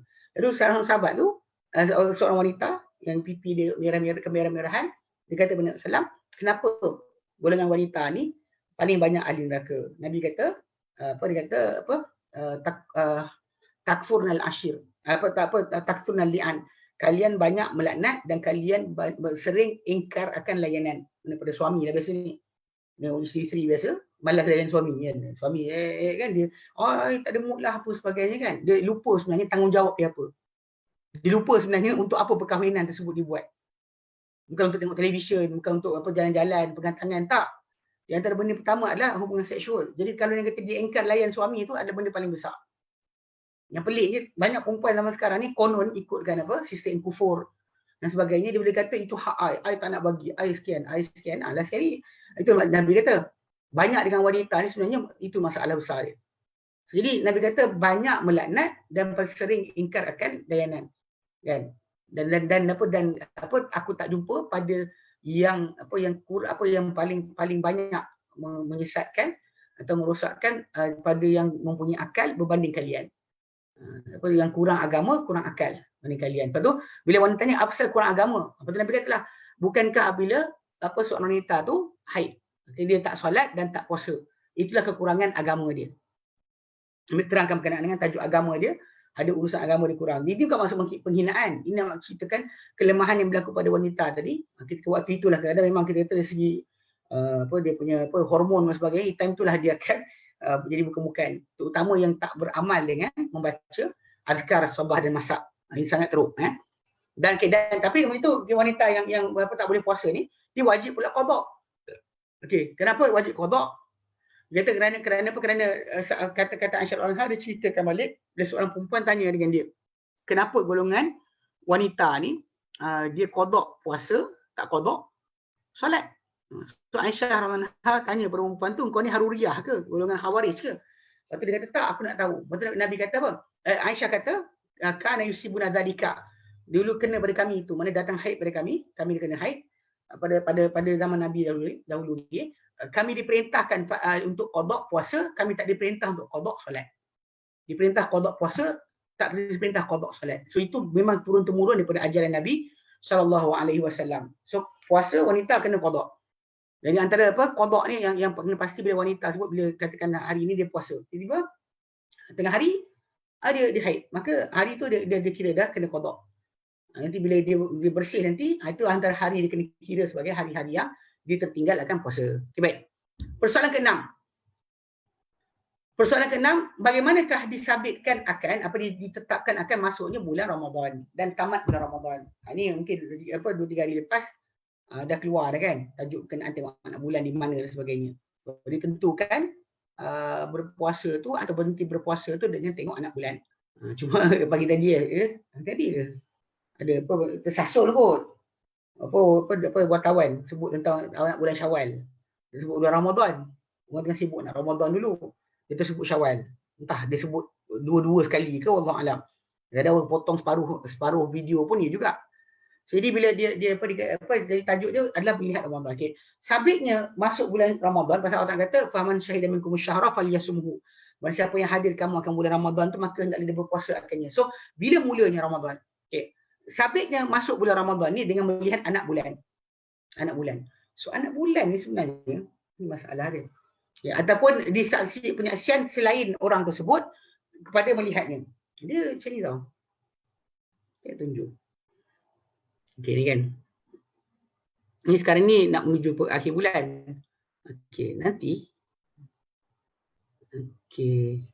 Dia garisan tu, saya tunjuk. Sekejap saya tunjukkan gambar bulan. Macam mana? Tu nampak tidak? Dia bayangkan, itu bulan kan? Bulan kan? Dekat gambar bulan sekejap. Okey. Saya nak tunjuk gambar bulan. Okey. Nampak? Dia garisan yang cahaya kecil halus tu kan? Itulah dipanggil sebagai anak bulan. Yang dia sebenarnya cahaya tu sangat kecil di tepi bulan tu. Dan ini masalah dia bila kita buat macam tu kan. Sebenarnya memang tak boleh nampak. Tak nampak kalau dia kata kalau kita sebenarnya ikutkan melihat bulan-bulan dengan mata kasar je. Tak kena teropong pun. Kalau kita dapat tengok benda tu pada tempat-tempat yang memang kita panggil tak ada awan macam kita dekat Malaysia ni sebenarnya tak ada awan je. Jadi bila dia macam tu kan. Dan bila kelihatan satu tempat macam ni kan. Kalau sini orang sini menampak, orang sini tak nampak. Orang belakang saya kat sini takkan nampak. Pasal apa ruang sini, orang sini akan nampak. Siapa depan sini? Siapa di depan kita akan nampak. Tapi siapa yang belakang sini tak akan nampak. So basically kerana bulan tu macam tu kan dekat atas kepala kita. Jadi kalau dia nampak kelihatan pada satu kawasan ni tak akan nampak. Sebenarnya. Sebab tu kita kat Malaysia ni antara tempat yang tak nampak anak bulan. Bukan sebab kerana ni Allah Ta'ala jadikan macam tu kedudukan kita. Ada pun tempat-tempat lain tu memang dapat lihat anak bulan dengan mudah. Okay. Dan benda tu masalah lah. Dia antara orang tu lihat sendiri ataupun disaksikan oleh orang lain, penyaksian orang lain ataupun pemberitahuan kepadanya tentang perkara tersebut. Kalau seorang Muslim tadi menyaksikan seorang Muslim yang saksama, bukan geng-geng rider bukan rider lah yang buat bohong yang mak rempit ke ataupun orang suka menipu ke, cakap bohong ke, yang sembah kubur ke sebagainya kan. Okey, so jadi orang macam tu kalau dia kata menyaksikan anak bulan tak boleh. Tak boleh pakai. Kita pakai maksud dia mesti orang yang adil, maksud saksama. Yang tak buat dosa besar, tak berterusan dosa kecil, tak buat perkara merosakkan maruah. Orang macam ni, penyaksian dia diterima. Kalau dia kata orang tu yang salah, sembah kubur lah, menipu atas nama Nabi, maka tak boleh diterima daripada mereka sebarang penyaksian. Nabi, atas nama Nabi pun dia menipu, takkan kita nak terima dia sebagai saksi. Tak boleh Kalau orang tak jaga, tak takut Tuhan dalam menipu atas nama Nabi, apa lagi dengan benda lain? Kan dengan Nabi pun tak hirau, menipu, Nabi tak cakap, dia kata Nabi cakap. Jadi orang macam ni lagi teruk. Jadi dia tak boleh pakai. So kalau dia kata penyaksian tadi, oleh seorang Muslim yang saksama, melihat anak bulan Ramadan, maka sabit dengan penyaksian tersebut, yang dikata penyaksian tadi, akan puasa masuknya bulan Ramadan. Okey. Tapi masalah sekarang ni kan, dia dapat lihat maka terus masuk bulan Ramadan. Okey. Kerana firman Allah Taala dalam Quran dan surah Al-Baqarah 185, "Faman syahida minkum asy-syahra falyasumhu." Barang siapa menyaksikan kalian akan bulan tersebut, maka hendaklah dia berpuasa akannya. Dan Nabi kata dalam hadis baginda, "Wa idza ra'aitumuhu fasumu." Bila kalian nampak akan bulan tu maka berpuasalah. Dan kerana hadis Ibnu Umar radhiyallahu anhuma, akhbartu Nabi sallallahu alaihi wasallam bi ru'yati Ramadan fasamahu wa amara an-nas bi siyamihi. Aku beritahu Nabi SAW tentang aku melihat anak bulan Ramadan. Tentang bulan Ramadan, maka baginda berpuasa akannya dan baginda merintahkan orang ramai untuk berpuasa. Okay. So jadi maksudnya balik pada asal benda tu kena penyaksian. Kalau cuma masalah tadi, kalau kita dalam sebuah negara kita sekarang sebenarnya kita pandu pada kerajaan lah. So kisah dia ada kan tentang Nabi SAW. Dia tanya oleh seorang Arab Badui. Dia kata nampak anak bulan. Dia cakap Nabi SAW. Nabi kata pada dia, first Nabi tanya apa? Atasyhadu an la ilaha illallah. Adakah kau menyaksikan Tuhan Allah dan aku Rasulullah? Dia kata ya. Bila dia kata ya saja, kan Nabi kata pada para sahabat, berpuasalah. Berpuasalah. Esoknya berpuasa. So maksudnya Nabi SAW tanya dia dulu dia Islam ke tidak. Kalau dia Islam maka puasalah. Kalau tak ada Islam maka tak boleh lihat. Ya. So pasal dia kata dia kata atasyhadu an la ilaha illallah, kan dia kata ya. Wa anna Muhammad Rasulullah, dia kata ya. Dan dia kata wahai Bilal, beritahu orang ramai berpuasa. So esoknya dia orang berpuasa. So jadi penyaksian orang sebut dipastikan dulu dia orang boleh terima pakai untuk penyaksian ke tidak. Dan konsep ni masalah kita di Malaysia masalah sikitlah bagi setengah orang. Penyaksian orang kafir di Islam tidak sabit. Kita tak terima penyaksian kalau dia kata memang nampak walaupun dia PhD ke sebagai doktor sebagainya. Dia punya penyaksian dalam perkara tersebut tidak dijadikan hukum untuk permulaan. Sebab Nabi tanya orang tu, engkau bersaksi melainkan Allah, kau bersaksi tiada Tuhan melainkan Allah, kau bersaksi Muhammad Rasulullah. Lepas orang tu mengaku, baru Nabi suruh para sahabat puasa. Itu menunjukkan bahawa syarat Islam dalam masalah tu kena ada. Tu tak boleh pakai. Kalau yang jaga planetarium negara tu, orang Islam kemudian dia kata nampak, tak pakai. Cuma ya kita kata dalam konteks masalah kerajaan lah. Bila kita ada kerajaan kita suruh kata puasa, kita puasalah. Kita start puasa dengan macam para sahabat tunggu Nabi arahkan. Bila Nabi kata puasa, baru orang puasa. Orang ni kata, tak timbul tajuk. Tapi atas diri orang yang nampak tu je dia kena puasa. Contoh kalau saya nampak anak bulan, saya kena puasa. Walaupun saya beritahu pada kerajaan tak ikut, itu tajuk lain. Yang penting saya kena puasa. Okay. Dan kalau tak dilihat anak bulan, okay, dia kata tak disaksikan oleh seorang Muslim yang adil, yang saksama tentang lihat anak bulan, maka wajib disempurnakan bilangan Syakban 30 hari. Ini sebenarnya kaedah yang simple. Bila tak nampak anak bulan, cukupkan Syakban 30 hari. Kita kadang-kadang, nak cakapnya ni, kita punya sistem kat Malaysia ni, saya perhatikan, kadang-kadang ikut kerajaan, tengok kerajaan ni baik dengan Saudi ke tidak. Kalau tak baik, dia khilaf, dia canggah. Macam sengaja je cari ruang untuk tak nak bersama. Sebenarnya benda ni macam ni. Okay. Balik pada asal, memang kita boleh satukan lihat anak bulan ni satu negara dunia IC, nampak anak bulan, maklum semua setuju, rakyat akan ikut. Dia tajuk dia kalau pemerintah kata berpuasa, puasa. Kalau pemerintah kata dah nampak anak bulan, buka puasa. Okay, basically kita terima atas arahan pemerintah ni, antara benda hak pemerintah, hak kerajaan yang tak ada siapa yang rebut. Pasal permulaan tadi berdasar kepada bila kerajaan cakap. Kalau dia kata kerajaan tak cakap kan macam orang tu cakap tapi kerajaan masih tak ni, maka tak terima tajuk. Sebab tu kena jaga-jaga sikit. Sebab dalam perkara ni kita kata apa? Bila kerajaan kata teruskan. Kerajaan kata berhenti. Dekat sini masalah pasal kita tak nampak sendiri. Kalau kita nampak sendiri, kita boleh buat atas diri kita. Tapi kalau kita tak nampak, kita kena ikut kerajaan. Dan tak boleh ikut ilmu falak. Pasal Nabi tak suruh tengok buat kiraan. Telefon Tok Guru mana-mana ke. Tok Guru dah masuk ke belum? Ikut kiraan falak saya tak masuk lagi. Jangan gatal. Faham? Jangan gatal. Kat Indonesia saya tengok ada kumpulan ni. Kat Malaysia pun ada. Kawan saya cerita tu. Dia kata kononnya ada orang pandai ilmu falak. Dia tengok anak bintang-bintang dan sebagainya. Lalu tiap kali nak masuk Ramadan ke tak masuk Ramadan, sibuk tanya dengan Tok Guru. Telefon Tok Guru dah masuk belum? Ikut kiraan saya tak masuk lagi. Jadi diorang pun sibuk dengan kabut, tak puasa juga. Bila Tok Guru kata kira-kira dah masuk dah, diorang puasa. Walaupun kerajaan istihar belum lagi. Ini masalah. Sebab Nabi kata sumu li ru'yatih. Sebab Nabi kata okay, kita nak kata bilangan Syakban tu cukup 30. Sebab Nabi kata sabitkan bulan tadi dengan apa? Dengan dua tajuk tadi, lihat anak bulan. Kalau tak dapat lihat anak bulan, sempurnakan 30 hari. Syakban ke ataupun Ramadan tu sendiri disempurnakan 30. Pasal Nabi kata sumu li ru'yatih. Berpuasalah kerana melihatnya itu anak bulan tu. Wa aftiru li ru'yatih, dan berhentilah berpuasa kerana melihat anak bulan tu. Fa in ghubiya alaikum. Ghubiya alaikum kalau ditutup gaibkan ke atas kalian ataupun ditutup ke atas kalian, di awal tutup awal di atas kalian. Fa akmilu iddata Sya'ban 30, sempurnakanlah bilangan Sya'ban 30.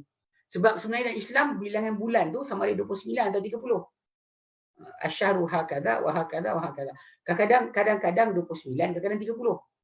So sebab tu kenapa bila seorang tu berpuasa, dia mesti jaga bab ni.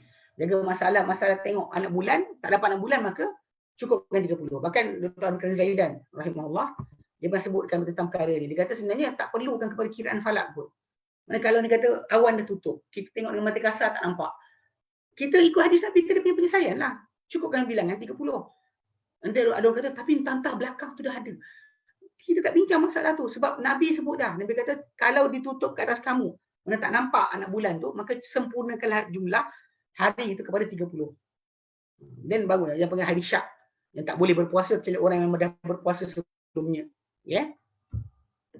Okey, jadi dengan sebab itu tak boleh. Baik. Kemudian dan disabitkan tamat Ramadan pun dengan lihat anak bulan juga. Anak bulan Syawal. Dengan penyaksian dua orang Muslim yang saksama.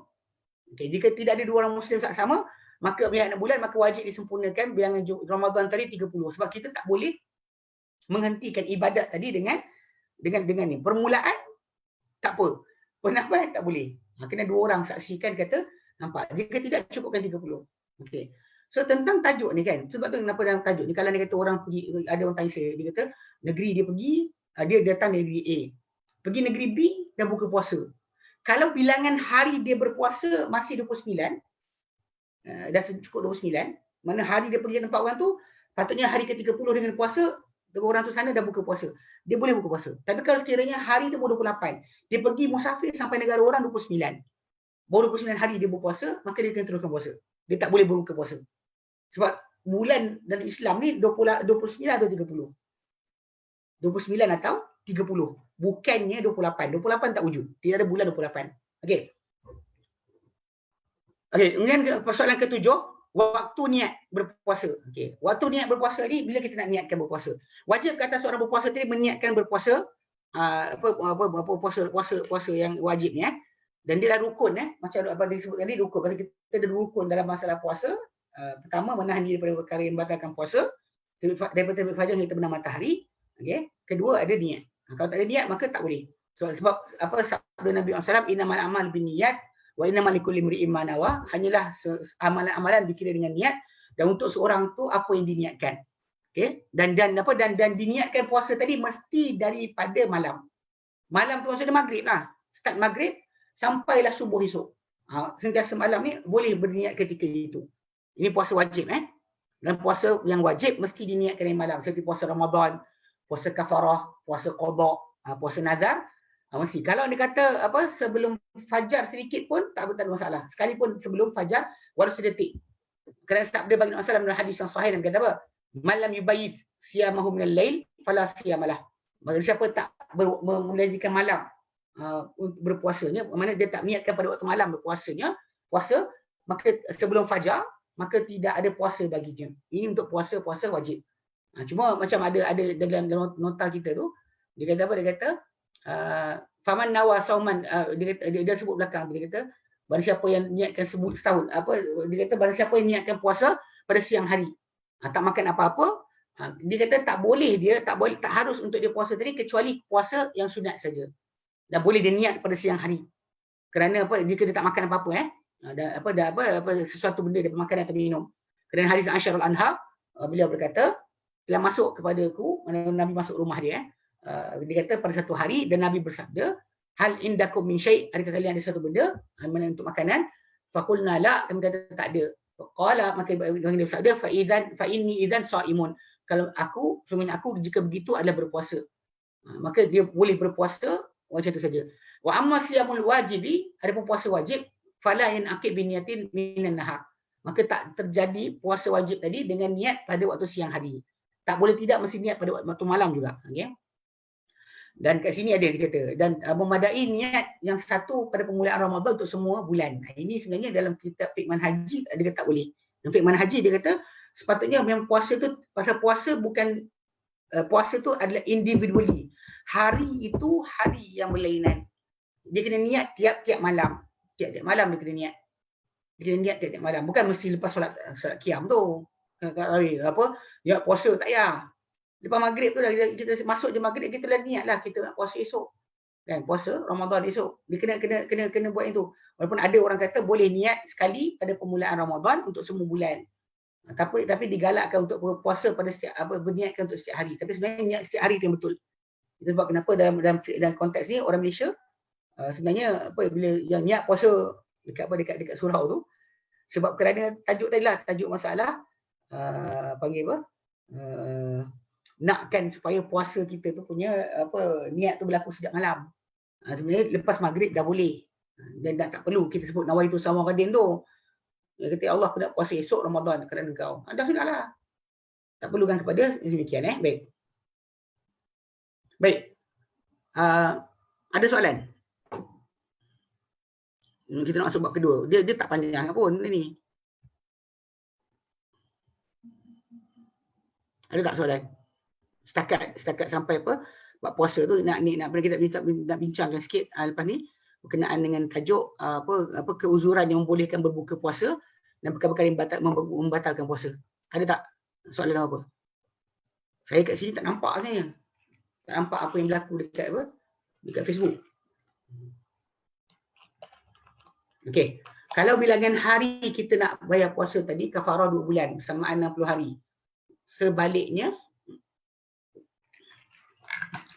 kalau bilangan hari kita nak bayar puasa kafarah 2 bulan bersamaan 60 hari. Sebaliknya apa? Sebaliknya, sekejap. Apa ni soalan kau ni? Kalau bilangan hari kita nak bayar puasa kafarah 2 bulan bersamaan 60 hari. Okey. Sebaliknya apa? Itu mana ada kafarah apa? Bersetubuhan pada siang hari Ramadan. Dia kena sama ada 60 orang fakir miskin punya makan ataupun 2 bulan berturut-turut. Memang ada sebut tu.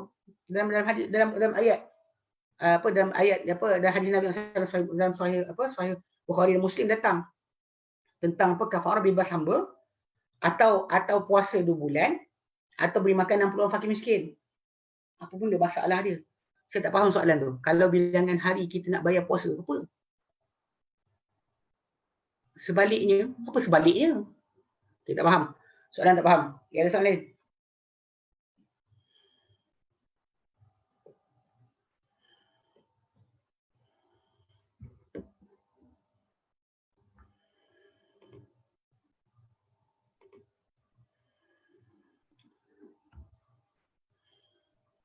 Rendah IQ.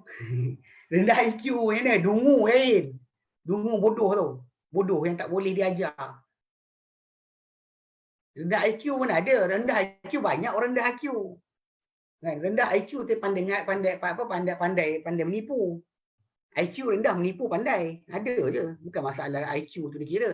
IQ bukan diukur dengan cara anda buat training. Macam baru ni ada diorang buat kuis-kuis apa kan. Petak bintik macam selesaikan masalah. Okey.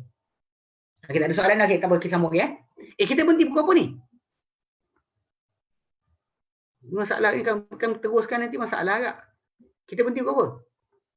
Ya, besok ada lagi. Kita berhenti pukul apa? Untuk hari ni. Setengah ya sebenarnya. Okay, baik, kita sambung ya. Okey, bab kedua.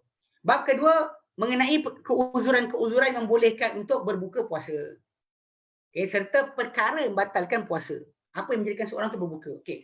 Padanya ada dua persoalan. Persoalan pertama, keuzuran yang membolehkan berbuka puasa. Okay, apa benda yang kalau orang tu kena ataupun dia jadi pada diri dia boleh buka puasa. Okay. Dibolehkan buka puasa pada Ramadan kerana salah satu di antara keuzuran yang berikut. Pertama, sakit dan juga ketuaan. Sakit, penyakit dan juga ketuaan macam gastrik dan sebagainya. Maka dia kata ataupun ketuaan yang orang tak larat berpuasa. Okey. Maka harus untuk orang yang sakit yang payah untuk bersama-samanya berpuasa untuk berbuka. Kalau sakit jari tak payahlah. Tangan patah, mana dia tak boleh buka, tak boleh puasa pula. Dia ada sakit yang boleh menyebabkan kita payah berpuasa. Ada penyakit tak? Ada penyakit tidak menghalang anda berpuasa. Maksud kena jaga sikit.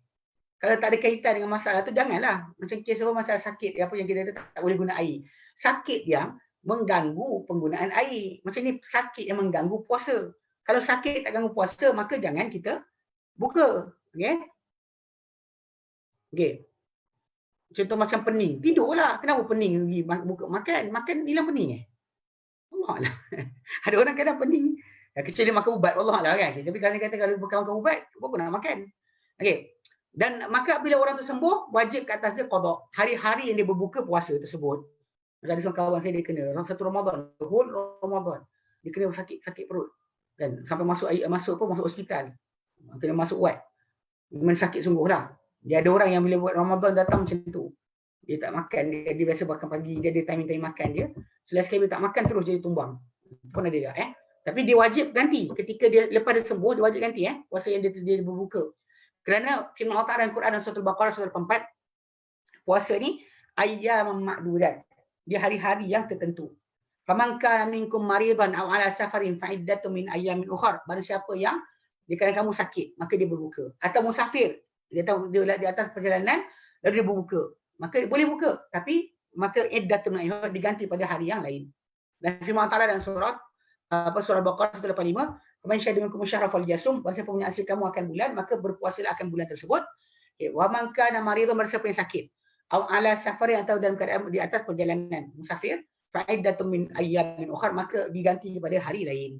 Boleh ganti lain Okey, itu bagi sakit. Dan sakit yang dibolehkan berbuka ni, berbuka adalah sakit yang payah untuk si pesakit tadi berpuasa dengan sebabnya. Ulang balik Kalau sakit patah jari tak ada, tak wajib Cuma kecuali bila dia cuci badan tu, air drip, berbukalah dia. Nanti kita akan bincang apa pun dia batalkan puasa Okey, adapun pesakit yang tidak harap untuk sembuh. Macam orang yang sakit tak boleh sembuh langsung. Dia tak boleh ganti balik. Ataupun orang lemah dia berpuasa dan kelemahan tadi berterusan kerana ketuaan. Maka dia berbuka puasa dan tak wajib ke atas dia qada. Tapi dia wajib bayar fidyah. Satu hari secupak, itu 600 gram. Dan dia beri makan bagi setiap hari berkenaan dengan seorang miskin. Beri makan seorang miskin tadi 2 kali makan.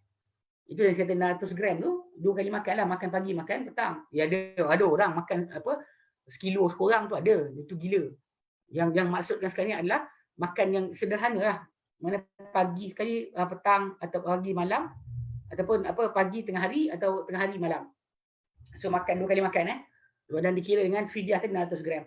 Kerana Allah Azza wa Jalla menjadikan pemberian makan tadi menggantikan bagi puasa. Mana bimbangan bagi puasa ketika mana diberikan di antara mereka pilihan tadi pada awal difardukan puasa. Okey. Maka tentulah untuk mereka ni gantian. Sebab dia diberikan ni pasal Allah kata faman walladzina yutiqunahu fidyatun ta'am miskin. Dan ke atas orang yang tak berupaya akan puasa tersebut, maka beri makanlah fakir miskin. Dia terus beri gantian tersebut. Jadi Allah Ta'ala menjadikan pada awal memberi makan tu menyamai dengan berpuasa. Ketika mana pilihan di antara puasa ataupun beri makan. Pada awal difardukan puasa. Tapi lepas tu kalau dah orang sakit, maka dia paling patutnya itulah. Orang yang asalnya orang sihat pun permulaan puasa difardukan, orang tak nak puasa boleh bayar. Tapi lepas dah datang ayat berkenaan dengan tajuk orang puasa sakit kena yang sakit kena puasa juga. Jadi dijadikan orang yang tak boleh berpuasa langsung saja yang bayar. Ini sama keadaan bagi orang yang tak ada pesakit, dia tak boleh sembuh. Di sini timur tajuk lah berkenaan dengan wanita yang mengandung atau menyusukan anak kalau dia buka puasa. Dia tunggu sihat lah. Dia bukan mengandung sepanjang tahun. Dia sihat nanti gantilah bila dia boleh sihat. Dia boleh bila berhenti bergandung. Tapi cuma tanda kan lah. Ada pendapat kata boleh bayar terus. Saya dengar pendapat bayar terus tak payah puasa. Tu ada. Tapi silap sebab apa? Sebab wanita tadi dia boleh sembuh balik. Kalau dia sakit tak boleh sembuh betul. Ada pula double kan, ganda kan. Dia kata wanita tu kena qada dan kena bayar. Itu tajuk pula. Dia kata tengok wanita tu buka puasa sebab apa? Kalau kerana diri sendiri tak apa. Kalau kerana anak dia kena qada dan bayar. Ni semua sekali ni tak datang daripada dalil yang sahih. Bahkan ada setengah tu pendapat para sahabat macam Ibn Abbas radhiyallahu anhu. Tapi yang betulnya untuk wanita tu yang buka puasa ni, ini kita bincang baliklah qada ni. So kalau dia kata dia buka puasa, kalau dia buka puasa kerana beranak ke bersalin, dia kata kena operate badan ke sebagainya, so bolehlah dia menggantikan puasa tu nanti kemudian. Bila mana sekalipun dia lapang. Tak timbul tajuk masalah penggandaan. Tak ada penggandaan. Okay, berkata Imam Bukhari rahimahullah, adapun orang tua yang tidak berupaya untuk berpuasa, maka telah memberi makan Anas bin Malik radhiyallahu anhu setelah mana dia tua, setahun atau 2 tahun. Bagi setiap hari seorang miskin. Nah, Anas bin Malik dulu berkata Ibn Abbas radhiyallahu anhu pada orang tua dan wanita yang tua tidak mampu untuk berpuasa, beri makan bagi ganti setiap hari itu seorang miskin. Mana setiap hari 600 gram. Sebulan 18 kilo. Sebulan 18 kilo Okey. Maka memberi makan orang yang lemah, maka pemberian makan orang yang lemah tadi bagi puasa tadi adalah sebenarnya dipanggil yang kelemahan yang tak boleh hilang. Dia tak mampu untuk berpuasa dah. Okey, dan sakit tadi tak kira sakit atau tua lah. Kalau sakit tak boleh sembuh atau tua tak larat nak berpuasa langsung, maka dia boleh bagi makan bagi setiap satu hari seorang miskin separuh sok bur, separuh gantang bur atau tamar atau ruz atau sebagainya daripada ataupun beras tamar atau beras atau sebagainya daripada makanan asasi negeri berkenaan dengan kadar sok itu. Dia kata dia kata dia kata sok 2 kilo 2 kilo 200 gram gitu. 2 kilo suku. 2 kilo suku. Maka makan satu hari 1 kilo sekilo 102 dia kata sekilo 1 kilo 125 gram dia kata lebih kurang. Ini pendapat yang lain lah. Kalau pendapat lain itu berarti 100 gram 100 gram 100 gram. Ada kata ada yang bagi ni pasal kes makan 2 kali tu. Ada para ulama kata makan 2 kali tu, satu kali makan suku gantang. Suku mud. Satu mud ni kan. Dia 4 mud, 2 kilo 400 gram lebih kurang. 9 kali 4 24. So masalah sekarang ni satu mud tu makan banyak mana? Jadi dia kata satu mud tu makan 2 kali. Satu mud 600 gram 2 kali. Jadi banyak bagi yang tu. Satu hari 600 gram. Ada kata satu kali, ada kata kali 2. Macam ni sekarang pendapat kedua kali 2. Kalau dia kata ikut kali 2, maka saya seorang tu akan bayar sebulan dalam 36 kilo lah. Kali 2 18 kali 2. 36 kilo. Tapi ini pendapat ni kita kena ni balik ikut setempat, ikut pada fatwa tempatan masalah pemberian makan fakir miskin satu hari dikira berapa. Okey. Kalau dikira 2 kali makan, tajuk 2 kali makan tu yang menyebabkan ada khilaf dengan para ulama. Ada kata satu sok tu, satu mud tu dah cukup untuk makan 2 kali. Ada kata tak, kena 2 kali mud. Macam ni lah yang sekarang kita baca ni, 2 kali mud. Okey. So dia kira sekilo 125 gram untuk satu hari. Kalau 1 kilo ikut yang kita baca dalam fiqh muyassar ni 1.125 kali dengan 30 33 kilo 750 gram dah 34 kilo lah lebih kurang 34 kilo. Dia kata so bagi makan 3 kilo untuk setiap hari. Okey. Dan ini jika berpuasa orang yang sakit ni, tapi kalau orang sakit tu berpuasa juga, puasa dia sah. Macam juga orang tua tadi kalau puasa dia sah. Okey. So sebab pertama untuk untuk berbuka puasa adalah pertama sekali sakit atau tak berupaya untuk berpuasa. Okey, satu. Okey, kedua, sebab kedua yang bolehkan untuk berbuka puasa adalah musafir. Maka dibolehkan untuk orang musafir berbuka puasa pada bulan Ramadan. Namun macam itulah wajib ke atasnya qada. Kalau macam sakit itulah boleh buka puasa tapi qada ya. Kerana firman Allah Taala dalam Quran surah Al-Baqarah 124, "Faman kana minkum maridan aw ala safarin fa iddatun min ayyamin ukhra." Bagi siapa dari kalian yang sakit ataupun di atas perjalanan, maka hendaklah diganti pada hari yang lain. Dalam hadis dalam ayat 185 pula mengatakan, "Faman syahida minkum syahra falyasumhu." Bagi siapa menghadiri atau menyaksikan bulan tersebut di kalangan kalian maka berpuasalah akannya. Dan wa man kana maridan, bagi siapa yang sakit aw ala safarin atau dalam musafir fa'iddatun min ayyamin ukhra, maka ganti pada hari lain. Ini yang dalam ayat surah Al-Baqarah. Okay. So jadi musafir disebut situ. Dan kerana sabda baginda sallallahu kepada siapa kepada orang yang bertanya baginda mengenai puasa ketika musafir. Nabi kata jika kau nak in syi'ta fasum, kalau kamu nak kamu puasalah, wa in syi'ta fa'aftir, kalau kamu nak kamu berbukalah. Okey. Dan wa kharaj dan dia kata dan baginda keluar ke Mekah dan berpuasa dalam bulan Ramadan Okey. Nabi sendiri pernah menuju ke arah Mekah dan kena berpuasa pada bulan Ramadan dan bila sampai di Kadid, nama tempat baginda berbuka puasa dan orang ramai berbuka puasa bersama baginda sallallahu alaihi wasallam. Ada hadis Bukhari Nabi SAW keluar dengan para sahabat sampai perjalanan Nabi buka. So dalam buka dengan Nabi SAW lah dalam bulan Ramadan. Dan dibolehkan berpuasa berpuasa ni pada musafir yang jauh. Yang dibolehkan dengannya qasar salat. Yang sekurang dia dalam dalam kadar 48 batu. Lebih kurang dalam 80 kilometer. Ada kata 83, 84, 86. Ala kulihat ada kata 82. Yang pentingnya dia adalah kadar 4 barit ataupun 16 farsah atau 40 batu. Itu adalah sebenarnya berdasar pada perbuatan para sahabat Nabi. Ibnu Umar dan Ibnu Abbas radhiyallahu anhuma, mereka berdua berbuka puasa dan juga qasar salat pada jarak 48 batu. Okey. Dan dia kata dan musafir yang bolehkan untuk buka puasa pada bulan Ramadan adalah musafir yang diharuskan, yang halal. Kalau musafir yang maksiat atau musafir yang dikendaki dengannya menghalalkan berbuka, maka tak dibolehkan berbuka. Macam ke Syiah lah. Dia dah ajar, boleh je, pergi je keluar. Kalau orang tu nak makan, nak berbuka puasa Ramadan, pergi je musafir, kemudian boleh buka puasa. Ni Syiah. Okay? Ada video Dia kata tak ada. Dia bukan kita keluar kerana nak buka puasa, ataupun macam orang tu dia tak lama daripada isteri dia. Dia nak ni kan hubungan. So tapi katakanlah dia nak berhubungan tapi dalam keadaan berpuasa tak boleh. So dia pergi musafir untuk buat hubungan. Salah juga, salah. So musafir maksiat macam nak pergi buat benda-benda haram kan.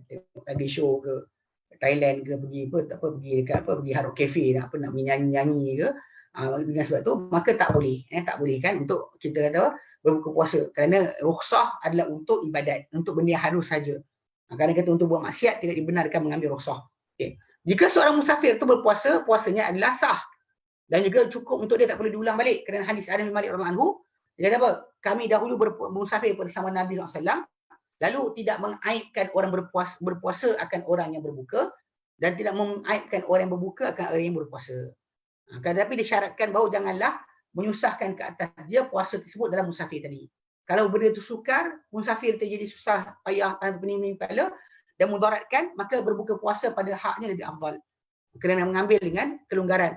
Kerana Nabi SAW melihat dalam musafir seorang lelaki berpuasa dan telah dipayungkan dengan di ke atas dia dengan sebab bersangatan panas sangat. Lalu orang ramai berkumpul belakang di sekitar dia, dia pingsan kan? Dia pingsan. Nabi SAW tengok dia, Nabi kata apa? Laisa minal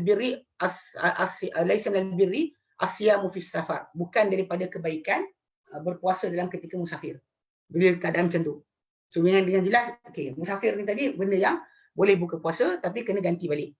Yang ketiga sebab boleh buka puasa adalah bahkan wajib berhenti puasa adalah haid dan nifas. Wanita yang datang pada dia haid atau nifas berbuka puasa pada bulan Ramadan dalam keadaan wajib buka puasa. Jadi haram ke atasnya berpuasa. Dan kalau berpuasa juga tidak sah puasa dia. Kerana hadis Abu Sa'id Al-Khudri radhiyallahu anhu bahawa Nabi SAW telah bersabda, "Alaisa idza hadat lam tusalli wa lam tasum." Bukankah kalau seorang wanita tu hadisnya tadi yang lafaz tu Nabi kata, bukankah kalau seorang wanita tu haid tidak puasa, tidak solat, tidak puasa, maka itulah kekurangan agamanya. Sehingga dia bila haid tidak puasa, tidak solat. Dan wajib ke atas dia qada. Kerana Aisyah radhiyallahu anha punya hadis tadi yang dikata kami dahulu kena perkara itu, datang pada kami haid, lalu kami diperintah untuk qada puasa, tak diperintah untuk qada solat. Okey. Wanita yang nifas macam tu juga, pasal dia sama. Orang yang wanita nifas maksudnya darah keluar lepas beranak, dia sama hukum macam wanita yang keluar darah bulanan tu Baik. Okey, sebab tu. Keempat yang bolehkan untuk berbuka puasa juga adalah kehamilan dan juga penyusuan. Wanita yang hamil dan menyusu boleh buka puasa. Walaupun nak kata sakit, tak sakit. Nak kata dia lemah, mungkin tak lemah. Soalan dia boleh buka puasa tak? Jawapannya boleh buka puasa. Maka wanita apabila dia hamil ataupun menyusukan anak dan bimbang ke atas dirinya atau bimbang ke atas anaknya dengan sebab berpuasa, boleh untuk dia berbuka. Kerana hadis Anas bin Malik radhiyallahu anhu, bahawa Nabi SAW telah bersabda, "Innallaha wada'a 'anil musafiri syatra salah was saum." Okey, Allah telah menggugurkan daripada orang musafir itu separuh solat dan juga gugurkan untuk mereka berpuasa. Wal hubla wa murdi' as-saum, dan digugurkan daripada wanita yang mengandung dan menyusukan anak akan puasa. Tapi dia akan mengqada semula wanita yang hamil tu yang juga menyusukan, bagi hari-hari dia berbuka. Dia kena ganti balik. Okey. Dan itu jika dia bimbang ke atas diri dia. Okey, atas diri dia. Dan jika dia bimbang ke atas wanita yang bimbang atas diri. Dan jika dia bimbang seorang wanita yang hamil ke atas janin dia ataupun wanita menyusukan anak ke atas anak dia, maka dia berbuka dan memberi makan dan berserta dengan qada bagi setiap hari seorang miskin. Ini kerana kata-kata Ibn Abbas radhiyallahu anhu. Ini fatwa Ibn Abbas, balik pada asal, bukan fatwa Nabi SAW. Kalau fatwa Nabi, dia boleh diganti macam mana, bila dia sembuh dia diganti balik, tidak timbul tajuk. Bila Ibn Abbas dia kata wal murdi'u wal hubla, wanita menyusukan dan wanita mengandung, bila bimbang ke atas diri, ke atas anak mereka berdua berbuka dan juga beri makan. Ini disebutkan, maksudnya dia berbuka kerana macam denda, seolah denda ke atas sebab dia berbuka puasa kerana bukan masalah dia, masalah anak dia. Kalau asal diri dia tak apa, kalau asal anak dia maka dia kena ganti puasa, kena denda pula. Tapi itu benda tu tak inilah yang sebenarnya wanita tadi berbuka puasa kerana untuk takut diri dia lemah dalam mengandung tadi ataupun ketika ketika menyusukan anak, dia cuma perlu menggantikan balik puasa dia bila dia sihat balik, itu je. Okey. Maka daripada tajuk yang kita sebut tadi, boleh ringkaskan bahawa sebab-sebab membolehkan untuk berbuka puasa itu 4. Okey. Musafir, sakit, haid, nifas, dan bimbangkan kebinasaan. Macam pada orang wanita yang hamil atau wanita yang menyusukan anak. Okey, mana musafir, sakit, haid dan nifas sama bimbangkan akan kemudaratan ke atas diri. Okey, pasal dia boleh Baik. Okey, persoalan kedua jap. Ustaz, kalau kita niat puasa ganti tapi esoknya tu tak jadi nak ganti. Jadi esok macam mana Ustaz? Okey, dia pertama sekali kalau orang tu dia nak puasa ganti, dia masuk dah hari dia haram berbuka Niat pada malam tadi belum lagi lah. Bila esok tadi tak mampu tu tajuk lain. Tapi still lah dia tetap wajib ganti. Tapi kalau berbuka puasa ganti, berbuka suka hati tak boleh. Dia tak boleh berbuka puasa suka hati. Kalau dia kata dia memang terpaksa berbuka kerana sekian, maka ganti lain lah. Memang wajib diganti balik. Mana hutang masih berjalan lah. Hutang masih berjalan. Cuma beza dia berdosa ke tidak. Kalau dia kata dia sambil lewa, berdosa lah. Okey. Tempoh dia kata dan jarak musafir yang dibolehkan berbuka puasa. Tempoh tak ada. Tempoh tidak ada. Tapi jarak ada. Yang kita sebut 40 batu tadi. 40 batu yang kita sebut bahawa perbuatan Ibn Abbas dan Ibn Umar. Ibn Umar dan Ibn Abbas buka puasa dan juga mengqasarkan salat pada jarak 40 batu. Dia diriwayatkan di Bukhari dan Muqaddimah dalam awal bab. Pasal Nabi sendiri SAW dahulunya sebutkan musafir itu dengan sehari semalam, 3 hari 3 malam. Tapi perbuatan para sahabat tadi itu salah satunya yang ada. Jika tidak kita tahu jumlah tepat. Okey, kemudian ustaz nanti minta ulas bab permulaan puasa, bila azan, bila makan lagi ke. Okey, bab berkenaan masalah yang betulnya kes azan nak makan lagi tu tak ada timbul tajuk.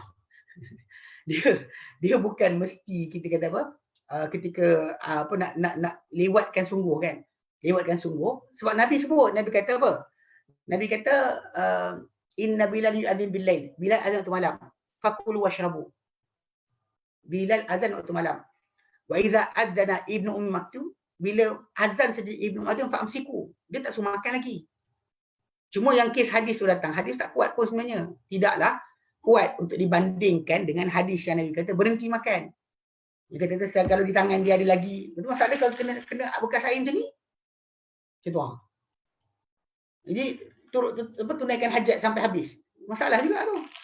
So konsep dia kena jaga-jaga juga. Pasal kes dia hadis tu tak kuat untuk jadikan hujah, untuk kita jadikan amalan. Kenapa jadikan amalan? Tunggu azan baru kita nak makan. Okey? Sepatutnya orang tersebut dia jangan dia betul lah dia tunggu jaga waktu juga. Sebab arahan Nabi Bilal azan waktu malam. Makanlah dan minumlah. Dan bila azan saja Ibnu Ummi Maktum, maka berhenti. Fa'amsiku. Nabi tak kata terus makan. Bila terus makan, tak ada. Okey, okey. Ustaz, nanti minta ulas bab permulaan puasa. Okey. Berkenaan hadis habiskan makan di tangan azan, hadis tak kuat. Tidak kuat. Hadis tak kuat. Sebab tu tak boleh jadikan hujah lah untuk kita pakai bantai-bantai gaduh dengan orang. Tak payah. Pasal memang hadis Nabi yang kuat, Nabi kata bila Bilal azan, berhenti. Amsiku. Nabi tak kata habiskan kat tangan kamu. Yang riwayat tentang tu tak kuat sangat untuk dipakai sebagai hujah sebenarnya. Bukan kita kerja kita untuk makan time tu. Kan? Dalam kabut menggelupur kan. Minum air kan. Kalau kita habiskan dalam mulut kita je lah. Kalau tangan tu ada lagi kita hadis tu tak kuat untuk dipakai. Okay. Bagaimana dengan orang yang perlu mengambil ubat setiap masa sepanjang hari seperti sakit jantung, darah tinggi, tu kena berhenti lah. Kena buka puasa lah. Dia ada beza. Nanti kita bincang berkenaan perkara membatalkan puasa nanti. Akan bincang tentang tajuk masalah inhaler. Yang orang apa? Inhaler tu kan. Itu kita akan bincang insya-Allah nanti. Memang inhaler ni dalam apa fatwa Akademi Fiqh Islam sedunia fatwakan bahawa tak batal sebab benda tu bukan nutrisi yang kita panggil apa bentuk ni, pasal dia apa dadah tu steroid tu dia untuk kembangkan saluran pernafasan tu, dia bukan untuk kenyang, untuk jadi nutrisi. Kes kalau macam contoh macam IV drip tu dia membatalkan puasa. Kalau fiqh manhaji tak, dia kira rongga-rongga je. Kalau cucuk dekat tangan tak, dia kata tak batal. Tapi sebenarnya kita kata cucuk tangan tu apa? Kalau cucuk tu benda air, nutrisi, garam dan sebagainya, gula ke apa, glukos ke, maka batal lah. Kalau dia kata yang masuk tu bukan, contoh macam masuk ke mulut, tapi apa? Skop. Tak batal lah. So, dia bukan nutrisi pun. Bukan tak luak skop tu masuk dalam perut awak. Atau skop masuk punggung pun tak batalkan puasa. Itu beza. Masalah nutrisi atau tidak, itu lebih tepat. Berbanding kita kata masuk rongga terus batal. Masuk rongga terus batal tu tak kena. Ya? Dia nutrisi tidak. Okay. Kemudian, jadi orang yang kena makan sakit jantung darah tinggi tu, kalau kena makan sentiasa, dia anggap macam orang yang tak boleh berpuasa lah. Dan kita tengok jugalah, dia pun kena test lah juga. Kadang-kadang ada orang tu dia tak makan ubat, ada tempoh tertentu okey. So kalau dia kata dalam berapa jam dia boleh tahan, tak boleh. Kalau tak boleh, maka dia kena makan ubat sentiasa. Maka dia tak boleh puasa lah. Bayar. Dia anggap macam orang yang tak boleh sembuh daripada penyakit. Okey. Bangun sahur, dikira niat ke tidak, tak semestinya. Ada orang kadang tak nak puasa macam anak-anak kita, dia bangun, kita paksa dia bangun sahur. Dia bangun walaupun tak nak sahur. Tak semesti bangun sahur tu ada niat. Sebab niat puasa tu nak puasa lah. Sahur tu satu bahagian daripada macam orang niat nak orang pergi orang berwuduk. Macam ada juga para orang kias kan. Dia macam orang ambil wuduk untuk pergi solat. Ada orang ambil wuduk sebab dia suka menjaga wuduk. Kalau dia memang mengambil wuduk kerana nak pergi solat, ialah niat tu dah start. Dengan azan berkumandang, dia pun apa? Ambil wuduk. Betul? Tapi kalau dia kata dia memang jenis suka berwuduk. Wuduk tu tadi bukan niat solat. Contoh macam ada macam sebebanding saya lah. Kalau kata masuk tandas, setiap kali keluar tandas saya akan wuduk. Mesti ada wuduk. So wuduk saya tadi bukan niat solat. Solat saya solat, wuduk saya wuduk. So wuduk saya jaga. Itu masalah sahur tadi kena jaga jugalah. Adakah memang berniat untuk berpuasa atau tidak? Memang saya faham. Memang orang tu buat apa lagi? Kadang-kadang kena paksa. Kadang tak nak sahur. Sahur paksa pun ada. Dengan sebab itu jaga sikit. Memang kita kata apa pasal bila Nabi sebut barang siapa tak meniatkan puasanya pada waktu malam tu, balik pada asal macam itulah. Dia kadang-kadang tak semestinya. Lafaz tadi tak wajib. Tapi terdetik dalam hati tu kenapa nak sahur ni? Sebab nak puasa. Ada kena buatlah. Kena cakap yang tu. Siapa nak puasa sahur? Sebab nak puasa. Okay. Betul jadi niat. Kalau kata kenapa puasa sahur? Malas lah. Nanti orang bising. Itu tak ada. Pasal apa tak nak lapar. Pasal orang semua. Pasal adat pun. Balik pada asal. Adat dengan ibadat benda beza. Tak semestinya. Okay. Ustaz pembayaran fidyah beras kepada orang miskin. Boleh lakukan sendiri ke atau perlu melalui amil? Tak. Boleh pergi sendiri. Tak wajib lintas amil. Pasal ni bukan zakat. Amil zakat dikerja untuk kutip zakat, bukan kutip fidyah. Tapi kalau kita rasa tak tahu siapa orang miskin, maka bagi ikut amil lagi mudah. Okey? Bagi untuk amil lagi mudah. Okey, bilakah waktu afdal untuk bayar zakat fitrah? Awal Ramadan atau hujung Ramadan? Okay, ikut kepada Nabi SAW dengan para sahabat, kan. Diorang bayar biasa hujung Ramadan. Sebenarnya, tapi pasal bayaran diorang ni bukannya duit, diorang bayar dengan makanan. So orang miskin yang memang miskin betul zaman tu dapat makanan pada bulan akhir Syawal, akhir Ramadan, awal Syawal tu ada penuh makanan di rumah. So balik pada asal benda tersebut ikut pada uruf jugalah. Kalau kita kata keperluan untuk orang tu dapat, kalau kita bayar awal Ramadan, macam sekarang tak ada. Sekarang macam jawatan zakat bayar awal ke akhir ke, diorang dah bagi siap-siap. Duit zakat fitrah tu diorang ada simpanan. Diorang dah upfront siap-siap sebelum akhir Ramadan lagi dah bagi pada setiap asnaf sebenarnya. Diorang dah simpan yang banyak, so bagi siap-siap. So bila kita bayar ni tahun depan baru dibagi pula. Yang pentingnya itu tanggungjawab diorang lah. Tapi kalau ikut kepada sebenar kali kan pada hadis Nabi SAW dikeluarkan zakat fitr tadi akhir Ramadan untuk kafarah bagi apa yang kita buat sepanjang Ramadan. Makanan untuk orang miskin. Mazhab Syafi'i sebenarnya kat sini tajuk. Mazhab Syafi'i suruh bayar dengan makanan. Problem sikit lah kalau bayar makanan jenuh, amil nak pikul masuk lori. Seorang bawa beras, seorang bawa sekilo. Kena jaga sikit Okey. Ustaz, beri makan pada miskin kerana tak ada puasa, kerana tak puasa. Ada bayar dalam bentuk wang. Macam mana tu? Ikut pada asas tadi lah. Fidyah ni, dan Quran kata fidyah tu ta'am miskin. Fidyah beri makan orang miskin. Tapi ya, para ulama bahas kan, dia kata masalah beri harta bayar fidyah tadi. Sebab zaman dulu, beras ataupun contoh macam tamar ataupun gandum, dia jadi sistem barter. Diorang dapat gandum, dia boleh beli barang lain dengan gandum tersebut. Zaman sekarang, dengan gandum, awak tak boleh beli apa, makan saja. Cuma Quran memang bagi tahu pun suruh makan, it'am. It'am miskin kan, it'am, beri makan. So jadi lebih tepat beri beras atau beri makanan yang boleh makan berbanding beri kepada mereka baju atau pakai pasal kita tahu dalam kes sumpah membatalkan kafarah bagi sumpah memang disebut option makan atau beri makan atau beri pakaian.